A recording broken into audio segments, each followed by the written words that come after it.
वाशिम शहरातील पुसद नाका परिसर हा अकोला नांदेड राष्ट्रीय महामार्गावरील एक महत्वाचा आणि वर्दळीचा चौक मानला जातो.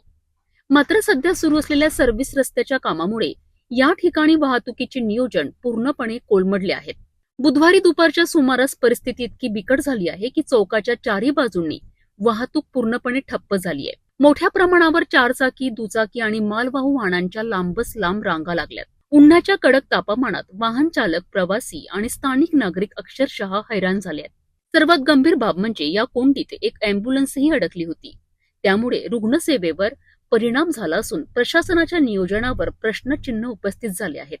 नागरिकांचा आरोप आहे की सर्व्हिस रस्त्याच्या कामादरम्यान कोणतीही पर्यायी वाहतूक व्यवस्था करण्यात आलेली नाही.